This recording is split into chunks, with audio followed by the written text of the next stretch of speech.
Welcome back to Battle Gear 1, and today I've actually just finished making my prototype Lego hover tank. It's laser-based technology design.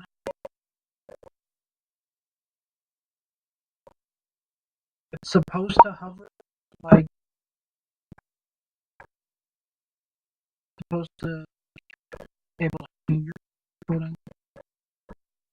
So I just used to clear. I don't know how well you can see it. This camera's kind of terrible. To clear 1x2 stud plates and a 1x2 stud brick.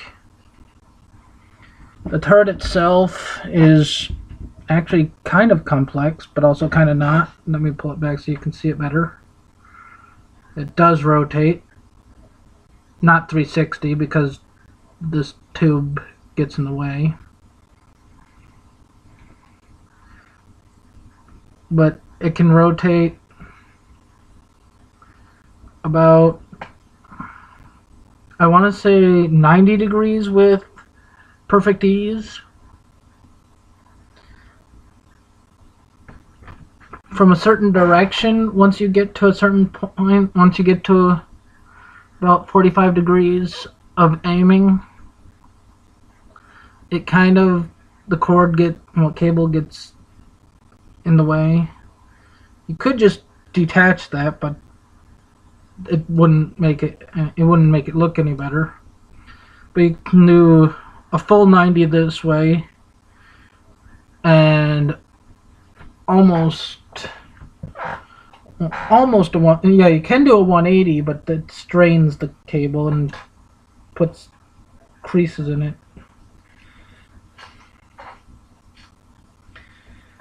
It also has besides the laser cannon, it also has a grenade launcher, which there are two pieces here that make up the. Well, let's just say this was made out of the flamethrower from the.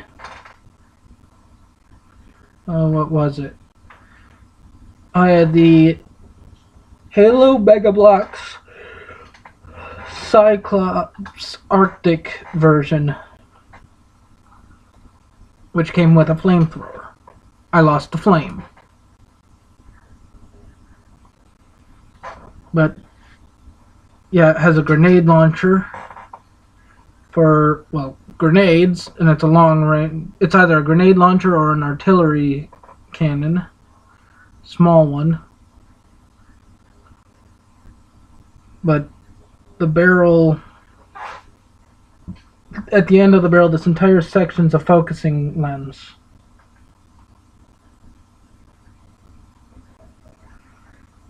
But yeah, it's able to do a perfect 90 degrees total in rotation with nothing hindering. But if you do it too much, it essentially comes loose and does that.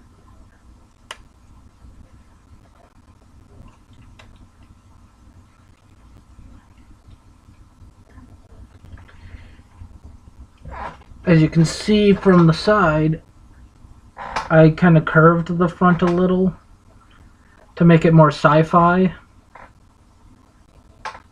whereas most tanks are curved sideways and are more box-shaped. Especially their turrets are the parts that are curved, not really the body in the real world. But I did give it what are supposed to represent vertical thrusters to keep it in the air. Well, not keep it in the air, but to keep it hovering. and to give it the hovering ability in the first place. And then a rear thruster in the back, which is just, that was actually the air intake for the Arctic Cyclops' flamethrower. Sorry, my knuckles needed cracked. But here's the tank, and here's Silvergear in comparison with the tank. Compared to him, since a lot of my things I prefer to be automated, if I can get the camera back a little, it almost looks as if they could be part of the same army. And I might actually keep this one for a lot longer than I kept my other mocks, because it's essentially an army building. But as you can see, if I pull it out more, it looks slightly like it's hovering,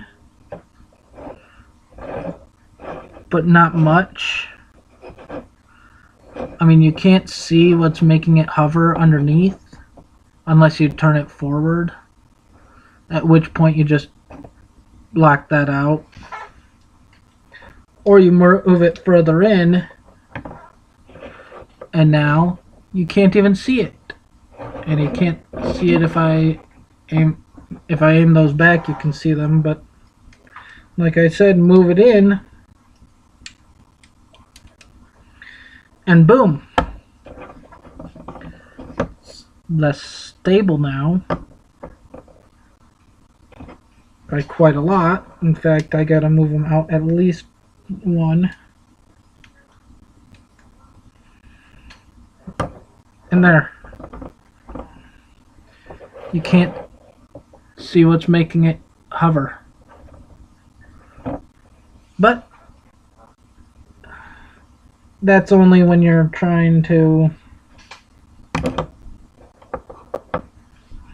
you know, make a film or something. Because then you can make it go sideways and use stop motion to make it go by.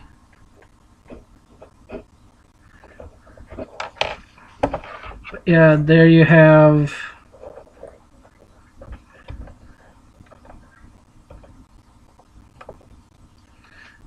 a tank, a hover tank, which was actually inspired by a video I watched. I forget who it was done by. Lego Movies something. Can't remember exactly what the channel was, but they do a lot of like World War II Lego movie stuff. And it was their Lego